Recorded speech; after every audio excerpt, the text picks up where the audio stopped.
WVUA News at 6. I'm Philip Coleman. And I'm Lynn Brooks. Tonight on WVUA News at 6, new developments in Greene County surrounding the legal battle at Green Track. Why could Green Track be seeing their bingo machines returned? Also, how long will you be waiting for your Social Security check? Find out how you could be affected by the national debt ceiling. But first, tonight's top story. In exactly 1 month from today, the Alabama Crimson Tide will take the field for the first time of the season against Kent State. And we're looking live at Bryant-Denny Stadium from WVUA's Tower Cam, where those fans will pile in to watch that first game. But can fans expect any changes in operations because of the April 27th tornado? WVUA's Matt McCoy has more.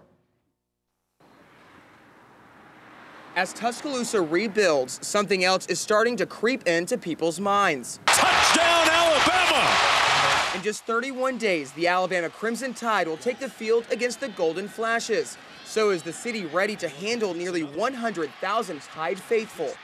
We're open for business, and we're excited about the upcoming football season and the visitors coming to visit Tuscaloosa.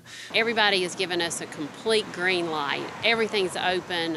All the routes that we have recommended to fans, alternate routes from Birmingham area, all of those routes are open and unencumbered by anything related to the storm. And with those fans comes the need for hotel rooms. According to Don Staley with the Tuscaloosa Tourism and Sports Commission, that need will be met.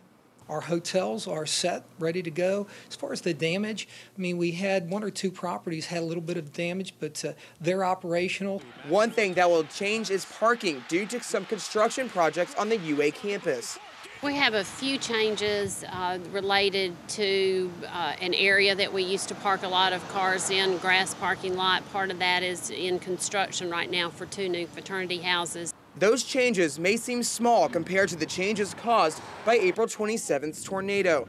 This is some of the most devastating damage many people have seen in their lifetime.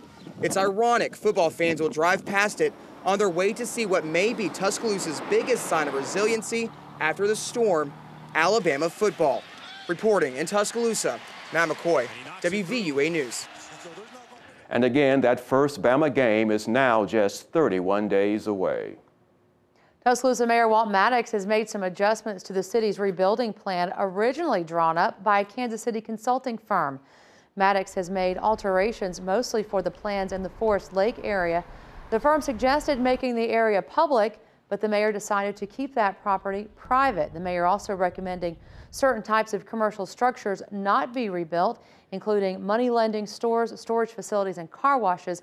There is a temporary holding period of 120 days on rebuilding certain commercial structures that fall into certain categories. On your home team Crime Watch, Tuscaloosa police are on the search for 2 suspects who robbed a local business last night.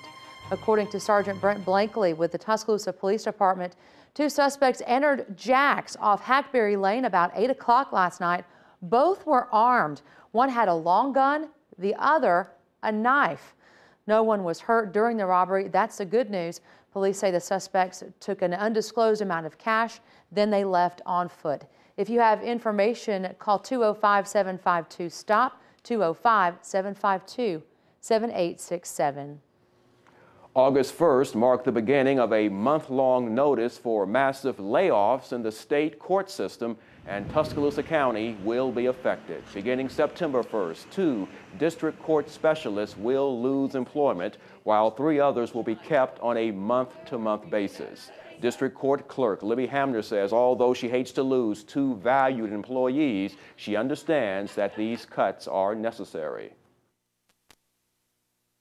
We do everything we can to serve the public in the best way we can with less and less. I'm committed to even with less people.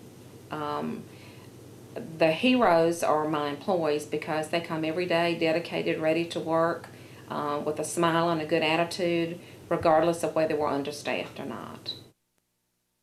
This is just a second family. And as of September 1st, the district court will be staffed at a level of only 41% of its normal employment level, meaning that each employee's workload will more than double. Courts aren't the only ones needing cash. The Tuscaloosa Tourism and Sports Commission needs $50,000 to help fund the Super 6 football championship.